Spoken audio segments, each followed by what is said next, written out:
homelessness have a little bit more while they're sleeping outside and meet their needs. So all of our corporate partners who have participated in the Beat the Heat campaign, we're really grateful. I also want to thank Foley. For those who are in the room, Foley is the law firm that has donated this incredible space for tonight's event. Thank you so much. You know, they've been incredible partners with Miriam's for decades at this point. I really want to take just a brief moment to introduce our amazing panel this evening. We have an A-list group that is going to be talking about really important issues affecting the men and women that we serve at Miriam's Kitchen, those experiencing homelessness. Unfortunately, there have been a lot of trends recently that have made it even harder for those who are experiencing homelessness. And we're going to delve into those topics in a little bit. From left to right, depending on how you're doing it, I want to introduce Amanda Anderi. She is the CEO of Funders Together to End Homelessness, a longtime advocate for those experiencing homelessness. Kweku Akoa, who is a partner at Sidley in the Supreme Court Appellate Practice. Dana White, who is our Director of Advocacy at Miriam's Kitchen. Lara Pukach, our Chief Advocacy Officer at Miriam's Kitchen. And Juanita Driver, our Director of Outreach at Miriam's Kitchen. So thank you all for taking the time out of your very busy schedules to talk about these issues this evening. We really appreciate it. And with that, I am going to turn it over to you, people, to talk. Great, thank you so much, Scott. So we're going to jump right into conversation. So you all work in the issue of homelessness from different vantage points, meeting the urgent needs of our unhoused neighbors from distinct approaches. Lara and Juanita, you are representing MK, Miriam's Kitchen tonight, a local service provider with an aim to end chronic homelessness here in DC. Amanda, you lead transformative work in philanthropy to facilitate equitable funding with a commitment to racial justice, which is more important than ever. In Kweku, you bring a legal lens to this conversation at a time when we're observing a widespread uptake in criminalization. And so, in what ways have you all observed homelessness criminalization being implemented already? Could you describe for me the impact that it has on your work?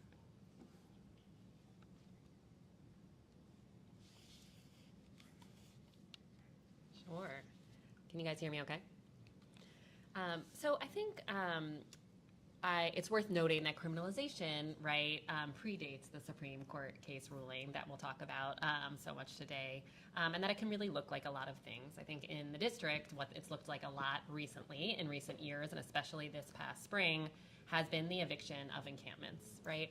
And so we have tent encampments in DC, as is the case nationwide. And often the eviction or displacement of people from encampments ends up looking like criminalization, because what basically happens is that we're telling people that they have to leave.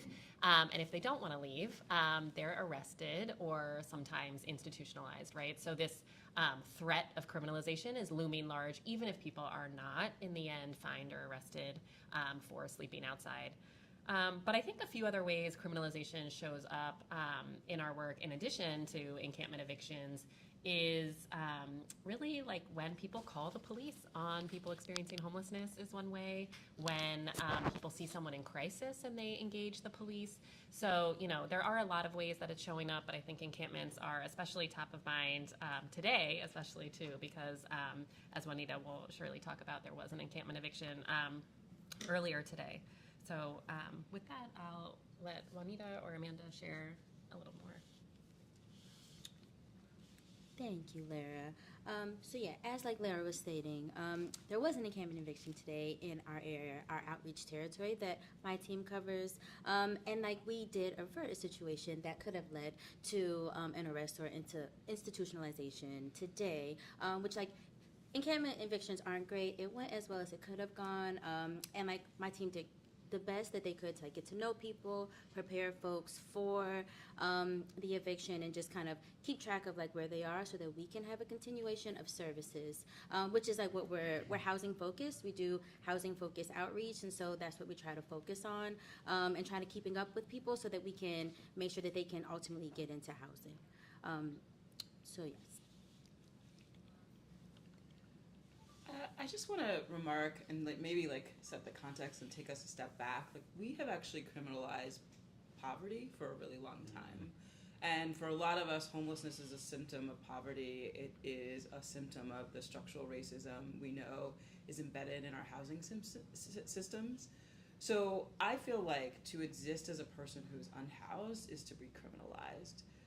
You're told you can't be on the street, but where do you go?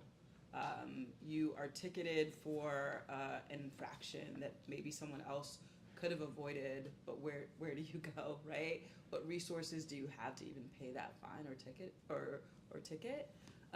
So the very existence of our unjust housing system means that the people most marginalized are constantly living in fear of being criminalized. And so I think that's important to hold, that it's not just unhoused population. We have a lot of policies that make it hard to be poor in this country, and we never get to like the root cause or solving it. We are constantly just criminalizing it. And if I can just add one more thing, I didn't speak to your great question about the impact it has on our work. And so I think for the outreach work, right, the impact is that instead of being able to focus on connecting people to life-saving services and housing, outreach staff are spending a ton of time just helping people move their things, only to move them back again as people are displaced over and over again. But I think the other impact that's really important to underscore is that when it comes to encampment evictions, but other types of criminalization too, like they are harming our neighbors, right? And when we talk about evictions from encampments, it also it doesn't work to end homelessness, right? So one of the impacts that we were just talking about earlier is that it's also just a distraction from the real work to end homelessness, right? We know what works to end homelessness. It's housing and services, and the constant moving around of people without investing in and putting political will behind real solutions is a distraction and not where any of us want to be spending our time, our resources, or our energy. Yeah, thank you so much. I appreciate you all not only naming that the criminalization of homelessness is a pre-existing sort of occurrence prior to the SCOTUS decision, but that it's part of a much larger criminalization of poverty in this country. The SCOTUS decision in Johnson versus Grants Pass, however, is widely recognized by advocates as a really dangerous blow to our nationwide efforts toward getting people housed and ending the crisis. Despite evidence to the contrary, though, many of our elected officials agree across party lines that a policing strategy is reasonable and effective. And so, Juanita, you named that today in DC, there was another encampment eviction. Just last week, Governor Newsom of California issued an executive order for removal of all encampments statewide. And San Francisco's Mayor London Breed announced her city's very aggressive encampment response will launch in August. So would you all speak about the implications of this recent Supreme Court decision and what we can anticipate locally and nationally, particularly where state and local government have failed to meet the needs of our unhoused neighbors? So maybe I'll step in for a minute with a lawyer's lens, if you'll indulge me. I'm here with the experts on homelessness, but I think it's important to kind of situate the Grants Pass decision and Amanda, your observation that criminalization of poverty didn't begin here. It didn't begin with the tactics that we've been discussing, and the litigation around criminalization of homelessness, I don't think ends with the Grants Pass decision. So I think that decision is really about a particular theory and a particular legal strategy that's been important in a particular part of the country. So let me step back. Grants Pass looked at what the Ninth Circuit, so basically the Court of Appeals, the Federal Court of Appeals to the western part of the country, had said about the limits that it saw in the Constitution on a jurisdiction's ability to sanction essentially encampment sleeping outside. And what it said is that it's prohibited sometimes in those circumstances where housing isn't available. What do they mean by available? They meant if the number of people experiencing homelessness at any point in time exceeds the number of beds available in the community. And that was also practically available. So we already know that we have practical difficulties in identifying the number of people experiencing homelessness, the number of beds that may be available, And then the court added in layers like, well, sometimes if a shelter prohibits smoking, it may not be practically available for those who smoke. Or if the shelter has a particular religious orientation, it might not be practically available to those who don't share that religious outlook. So it's sort of very complex overlay. But the important point is, and Amanda, I think this goes right to your observation, it didn't end criminalization. It sought to cabin criminalization to a particular context where the court thought it didn't exceed constitutional limits. And what that did was allow advocates who use a tactic, I think, very successfully and very strategically, to go to cities, to go to courts and say, enjoin cities from enforcing these ordinances in these circumstances because the number of beds is insufficient in these circumstances, and here's how. So what I think the Supreme Court's decision does, it's very important, but I think it has to be understood within those parameters. For the western part of the United States, it takes federal judges significantly out of the role that they played in saying, in certain circumstances, these sanctions can't be enforced. But it didn't speak to the broadest questions. It didn't speak to root cause. It didn't say that criminalization is off the table. Nor did it say that the constitutional law of the United States has nothing to say about criminal enforcement of encampment. In fact, both the majority decision written by Justice Gorsuch and the dissenting opinion from Justice Sotomayor emphasize that there are other legal issues out there, including in the Constitution, due process clause, excessive fines clause, that may have something to say in at least some circumstances. So an important but limited decision, and I think what's going to happen is not a free hand completely to the cities, although certainly cities within the Ninth Circuit have more bandwidth than they did before grants passed. But I think we'll see a return to litigation in the not too distant future, and I think that because the Supreme Court predicted it. I appreciate that answer, and I'm gonna add maybe a friendly amendment to it. Please do. Because I think there's, and I have such respect for policy, law, and then we have to understand the culture of politics and how things play out. And so you're absolutely right. And what we saw with Governor Newsom, what he did, even though immediately people are saying, well, he can only do it on public land and he's giving guidance to cities. That doesn't matter when we have a country that's built on this crime and punishment, this very transactional, carceral approach. So it will matter in the long run, and we pray and hope, and we will do the work to make sure that we protect people using the best possible policy and laws. But in the immediate, it opened the floodgates, I think, for people who are governors or mayors or your town council folks, your county folks, to give them just a little bit more leverage to do sweeps in a way that doesn't always follow best practices, evidence-based practices, humane practices, and that was happening before the Supreme Court. So I think this gives a lot of license for folks to do a lot of things that they maybe wouldn't have done, knowing that they had a little bit, that people were watching them in a different way. So I think we're already seeing, I don't believe Governor Newsom would have issued that executive order if not for the Supreme Court decision. And he's not doing this, he's doing this because people want, I think, for homelessness to just go away. And he's under a lot of political pressure. And so the Supreme Court case, while I think most people intellectually and in their hearts and minds really thought, well, that's too far, they also don't have the patience to wait for the long-term solution of housing. And so we're in this really precarious situation of, we know what works, housing and services, but we're trying to undo 400 years of oppression to get the right amount to get to housing justice, and that takes time, and yet people are dying and living on the streets. And so we have a real responsibility as advocates, as philanthropy, as service providers, to make sure that we provide more options than like the talking points of we know it works, although we do.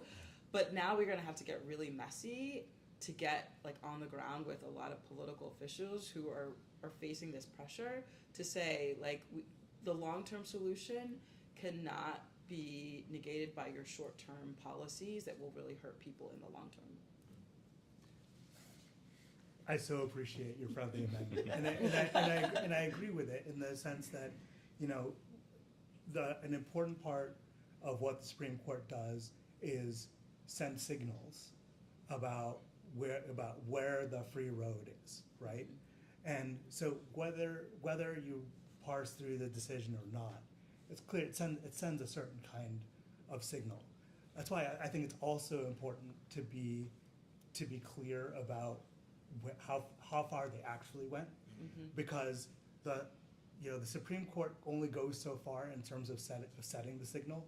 It writes it down on a sheet of paper, and then it's up to us to continue the conversation about what they said and what they didn't say, and what comes next. That's, you know, not just this decision, but all of them. And so those of us who care about these issues, we can say, look, that decision's unfortunate, but we also understand that the conversation goes on and goes to what works and what doesn't. Where should the political pressure be coming from? Who should our elected officials be hearing from? Because the batons will push to them to make decisions.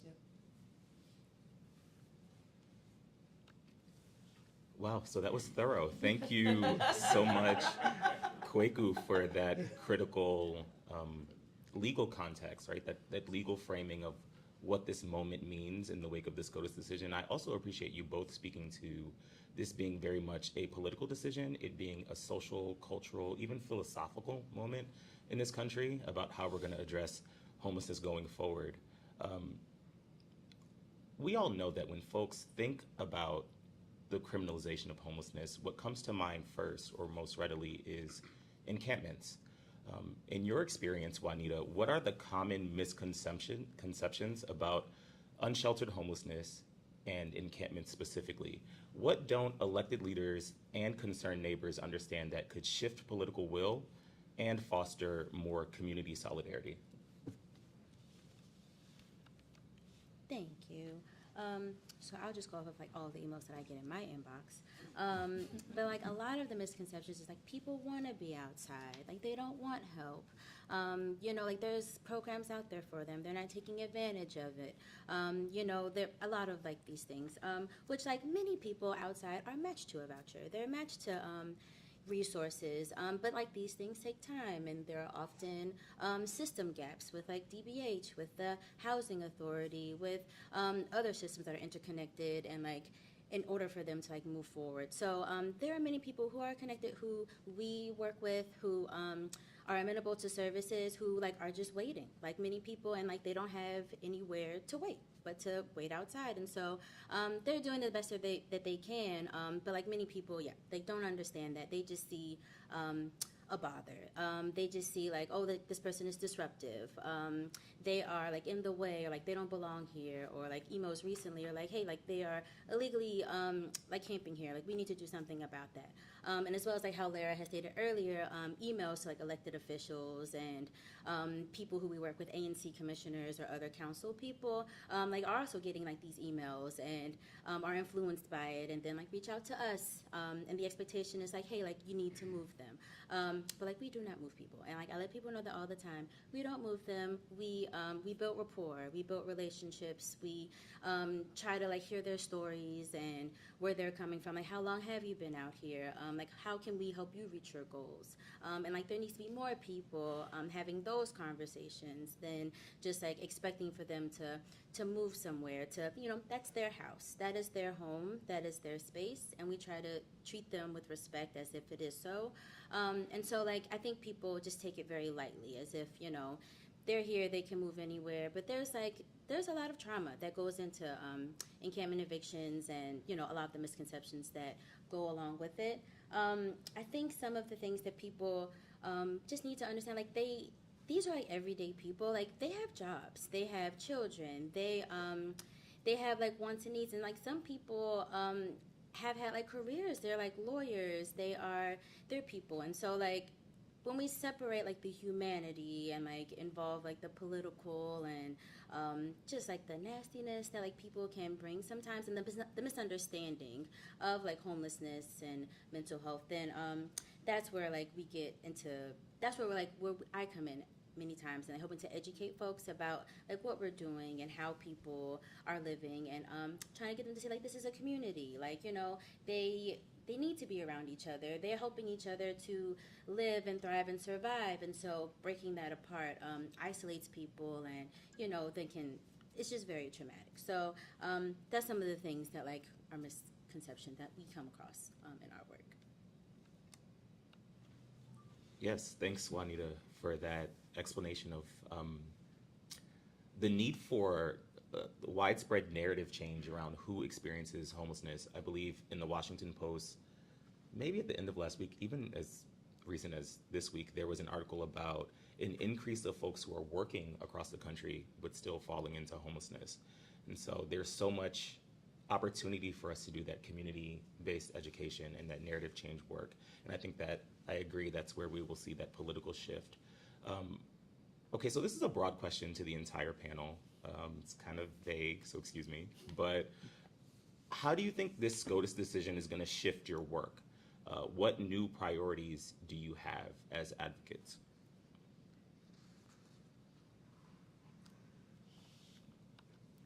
I can jump in here, although I don't know the answer to this question, but I'm going to say what I think, which is, I don't think it's new priority so much as maybe just a shift of what it is we're emphasizing. I mean, we've already named here, right, the systemic causes of homelessness, right? We talk all the time about how homelessness, contrary to these misconceptions, right, homelessness is the result of our system failures, right, not of individual failures. So systems change, something that Miriam's Kitchen's been working on for over a decade, is something that we're going to continue to work on. And I think especially that reminder feels really important right now, because I remember 2 fiscal years ago, maybe, when we had unprecedented investments in housing, which of course is what we need. But I remember talking with Amanda, actually, and Amanda reminding us that the resources were great, but that if our systems don't change, we're still going to find ourselves in this same place. And so that all is still the case, right? So we have to continue to simultaneously make sure we're connecting people who are in need right now, who are living outside right now, to housing and services that they need, while simultaneously like really challenging and disrupting the systems at play here, which are many, right? Not just our housing or homeless services system, but our criminal justice system, right? Other, there are so many, healthcare system, many of those things.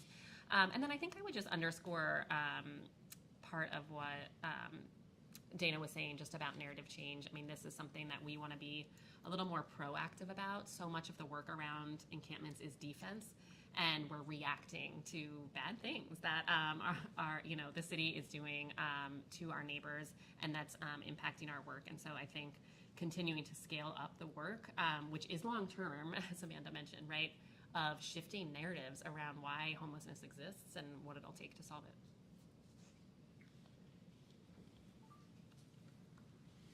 So Funders Together works nationally. We have members across the country, and we're already seeing a shift in how they are thinking about their grant making and funding, particularly our members in California with Governor Newsom's announcement.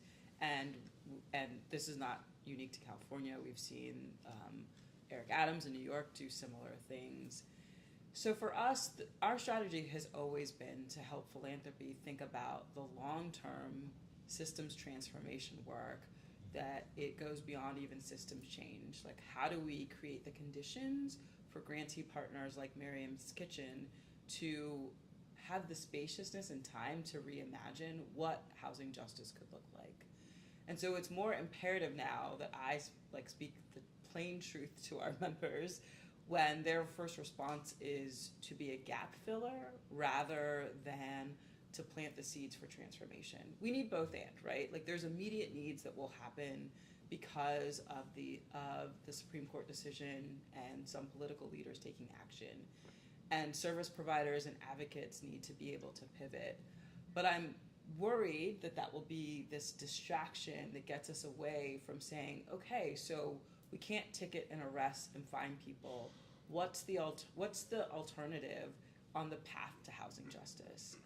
And we as a movement haven't had the spaciousness to really think about that. I know, Dana, you're going to ask me a question later about what philanthropy should do, but I think it's that for us as an organization that seeks to influence grant making and influence philanthropy's grant making, our whole work is trying to get philanthropy to be in the long-term game and not these short intervention and spurts that really just put us in a position where we have to play defense.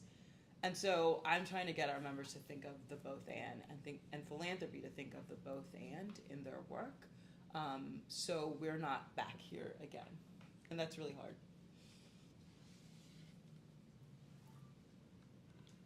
Thanks, and you're right. I am going to ask you to go in more detail in a moment.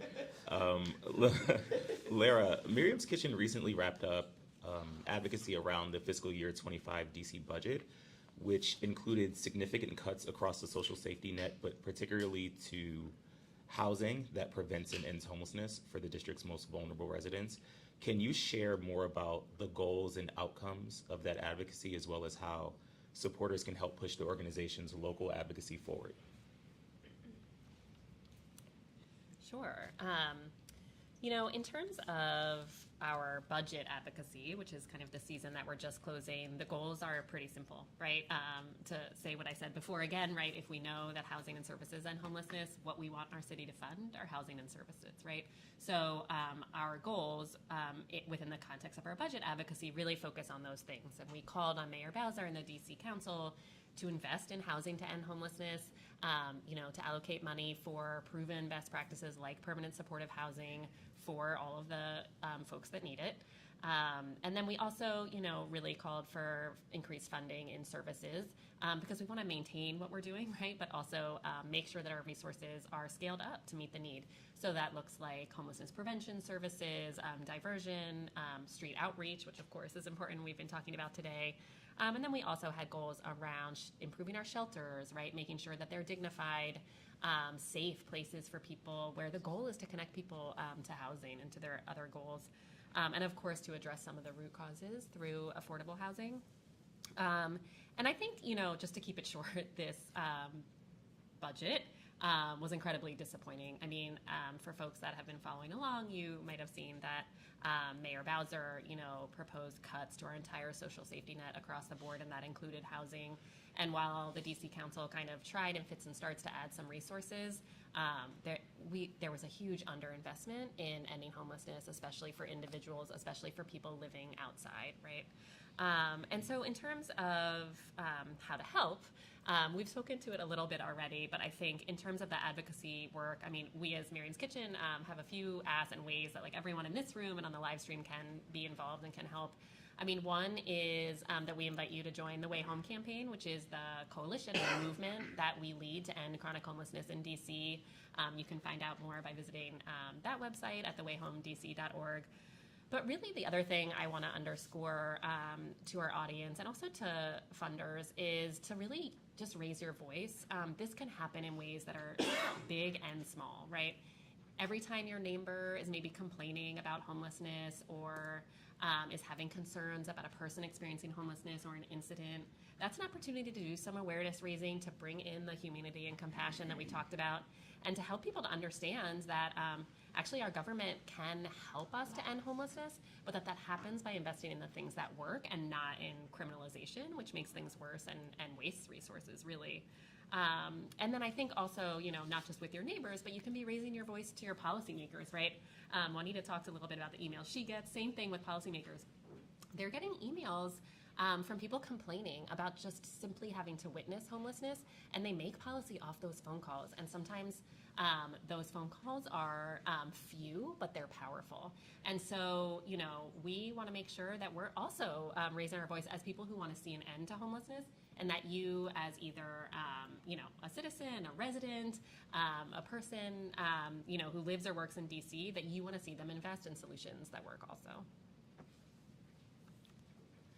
Thanks so much, Lara. Amanda, back to you about what you think funders can do to be more proactive as well as responsive to an increasingly hostile environment when it comes to homelessness policy. Well, I named spaciousness, and I want to just reiterate that as well. Like I always say, we fund the fight, but not the recovery, and definitely not the spaciousness for us to reimagine a new system.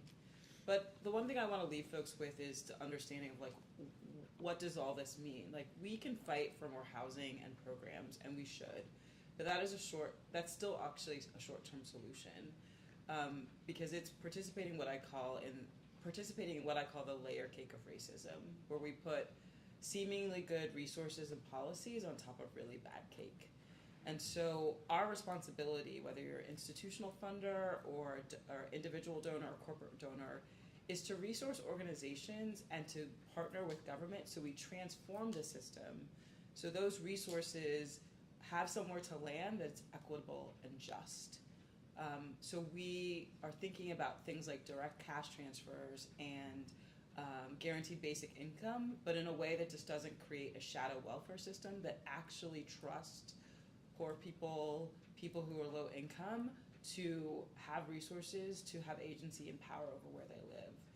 And you can't do that when you're just funding programmatic work. You have to fund activism, organizing, advocacy, and systems transformation, and know the difference. And so it's the both and. Thank you so much. I knew I was going to get a call to action from you. I heard 2 calls to action today on the panel. One from Lara, giving you opportunities to get involved with the fight locally. And from Amanda, really just spelling it out and making it plain how funders can be responsive in this moment and play the long game. Are we going to take questions from live streamers now?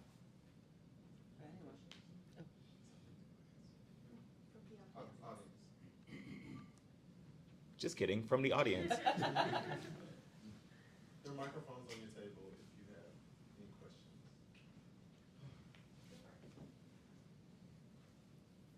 Hi, my name is Larry Villegas. I actually used to run shelter programs for DC in my previous life.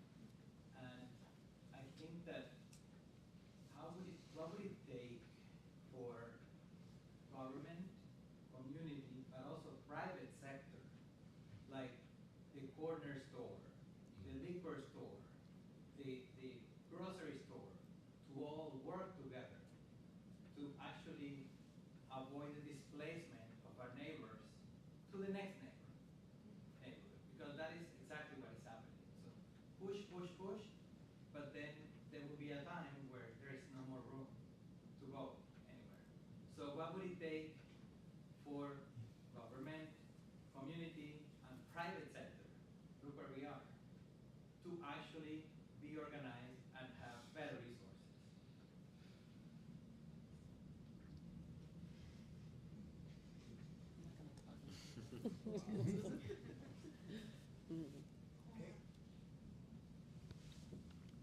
Thank you for this question. It's such a good one. I'm still thinking about the answer. The first thing that I wanted to react to in your comment is actually to say that I fear that we're in a place already in DC where there is nowhere to go. This displacement of people from neighborhood to neighborhood until there's nothing left has happened. And so I do want to be clear that I think that's where we are, and not to sugarcoat what's been happening. That said, I don't say it to sound defeatist. It doesn't mean that there's nothing that we can ever do. And what I really appreciate about your question, even though I'm not sure about all of the how, is that the what that you're naming is really important. That I do actually think community and private sector and government all being a part of solutions is really critical. Because at the end of the day, right, like we do a lot of advocacy on this stuff and sometimes it doesn't work, right? And what that means is that we have to build more power in addition to some of the other things that we said. And I think that that comes through community organizing and through, partners who have a lot of power before our elected officials, like the private sector, to raise their voice, like I was saying before, and to name that you want to see changes and to really make sure that we're clear as a community that when we're saying, hey, I don't like the status quo of homelessness, we're not saying make it go away. We're saying we are holding you, government, accountable to both like funding and implementing solutions that work and also keeping your eye on the long term, which governments are capable of doing, right? No one is experiencing homelessness in the context of a fiscal year. And we need to, like as community members and all the members of the community that you're mentioning, I think, really be bold about a vision, like Amanda said, that does all of those things. Excuse me. We have a question from the chat. Is Miriam's Kitchen working towards cross-state coalitions?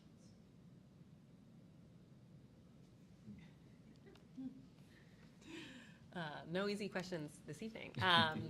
So that's a great question. So, at Miriam's Kitchen, our focus really is on ending chronic homelessness in the district. So we are doing very jurisdiction-based advocacy.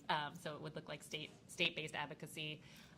That said, we have partners all around, and we as Miriam's Kitchen aren't as involved in some of the regional collaborations, but those are happening, I think, between governments.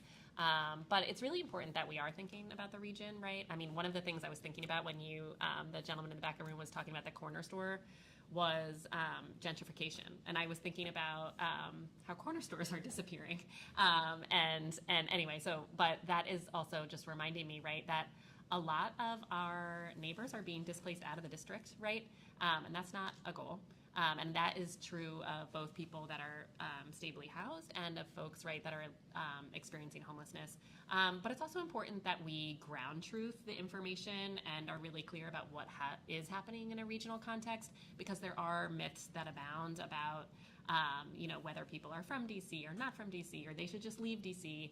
And I don't think that any of those questions really get to the core of the issue. So I appreciate this question, and I'm happy to also point the listener towards more resources about how regionally governments locally are working to end homelessness.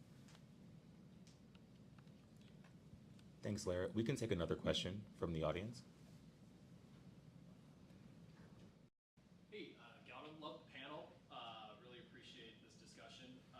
Question for me is, I think a couple of you mentioned institutionalization, which I'm not as familiar with. So I was curious about that because I was kind of, what's the word? At least took note of the fact that it was like mentioned in the same breath as like criminalization. So is the thought there that like there's a lot of homeless folks who are being institutionalized that shouldn't be? Is it like, homeless folks who maybe don't have like mental health issues are just being thrown into these institutionalization centers? Or I was just curious for more information. That's I think a side of it that I haven't thought about as much as the criminalization piece, I guess.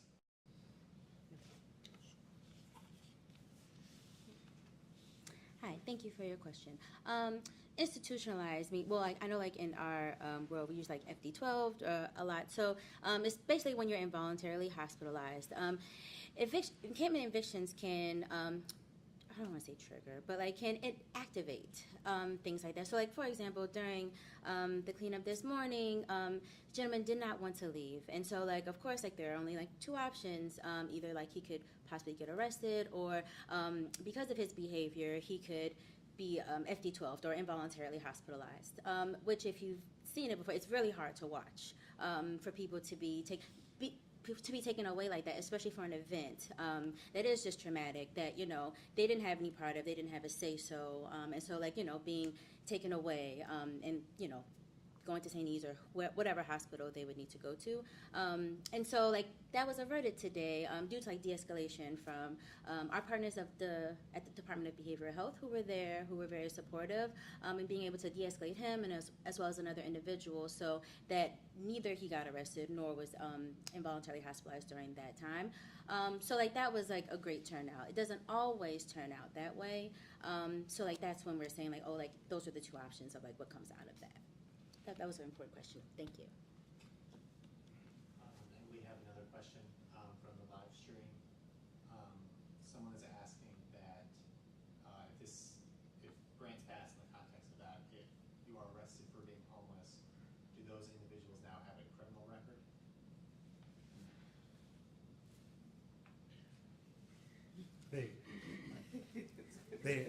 They may. I think it depends. I'll give you the lawyer answer. It depends on the, both on the law that's invoked, right? So some of what we're thinking about is criminalization can be civil in nature, so they can be fines. It can, as in grants pass, escalate up to criminal violation and then to a criminal record. And of course, an arrest doesn't always lead to, the police don't always carry through, or prosecutors don't always carry through on an arrest through to a conviction that would create a criminal record. But yes, I think that's one of the implications of criminalization. I think one of the concerns among many about criminalization tactics.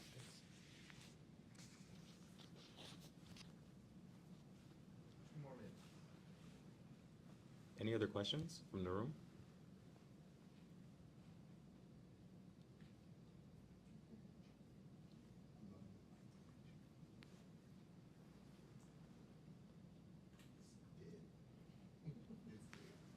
Okay. Just in general, going back to the question regarding not only criminalization but the actual record part itself. So an arrest record can be increased based on how many, and this is what we see in the Grand Pass. We're seeing the arrest records increase based on the amount of violations that they cite. So at one point, can a criminal record, something that's gone to the court, the judge has actually created a specific order for restraint regarding this issue. So at what point can an organization actually intervene, not as a legal advocate, but just intervene to make sure that the safety of the individual during this process is kept in place?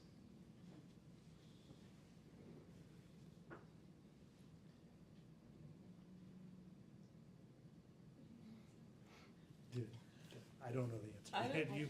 I don't know the answer, but it reminds me of a thing that we have to keep in mind, to your point, the both and. We actually need more legal strategy in our advocacy. Like, we had this, I think, like, deluge of lawyers around Grants Pass, and their minds would have been really helpful all year long for a lot of different questions. And a lot of organizations don't have access to lawyers, right? We have a National Law Center on homelessness, and they're fantastic, and they have a great pro bono program. But like, these complicated questions need the both and so we have to also fund a legal strategy in our work. So I think the question you're asking is also very nuanced depending on jurisdiction, and like, we often don't have access to folks to help us with those tricky questions. But I think Laura actually has an answer. No. I didn't have an answer so much as I wanted to make sure I was understanding your question, Andrew. And so at the tail end of your question, it sounded like you were asking if organizations are able to intervene if it looks like someone is going to be arrested. Is that what you were asking? No, actually, we already passed the arrest part. We're talking about the actual court proceedings. Court proceedings take place. A criminal code is violated. The judge enters an order. Lawyers, if a person can't afford it, which in most cases this normally happens, a public defender is assigned. So again, we're talking about the safety of against court proceedings, having their rights being violated. This is what I'm getting to. We're talking about either will be civil rights, constitutional rights. Again, I've had those things happen to me personally. I know exactly, I could have a judge or I could order a public defender who doesn't want to defend me because I have a history of being homeless. I have a history of whatever, and this is what we're seeing today. I just seen it yesterday. I seen it today. People's civil rights are being, constitutional rights are being violated just because they're homeless. And so I'm asking, how can an organization, we talk about advocacy, so how can they actually get it being disciplined? How can they actually, try to set the standard? I mean, I know, listen, I know lawyers are dime a dozen. We see them all the time. Not saying that they don't do good work, they do good work, but how can the organization partner with them as well and making sure that these rights, their constitutional rights, civil rights are upheld? And this is during the court proceedings, not the arrest part. Yeah, thank you so much for clarifying, Andrew, and for this really important question. And I think what you're raising is that we need, especially in the district, I can't speak to other jurisdictions, there is just a need for more collaboration between folks working on criminal justice issues and homelessness. I think there are really big gaps and silos there, and so something that I know we've been trying to work on, but admittedly have so much more to learn. So I look forward to continuing to learn from you and talk to you about it. But I think with that, we are at the end, so I'm going to take Dana's role and turn it over to Scott. Well, thank you, everybody, both those who attended in person for this important conversation this evening, and of course, everybody who attended online. As I said, we have an A-list panel. I hope you thought, as I did, this was an A-plus conversation. And for those who are online, they may not have noticed it, but I hope people in the room did, that throughout much of the conversation, there's been a rainbow in the background, which I can only take as a good omen. That having these conversations with everybody and really focusing people on their homelessness is a solvable problem, that there is a world where housing justice exists, that we can all come together as a community and address these issues is something that you take away from this conversation and take some of those call to action very seriously. But again, I'm so grateful for your time this evening. I'm so grateful for this panel. Thank you, and for those in the room, please stay and enjoy some food and drink. All right, take care, everybody.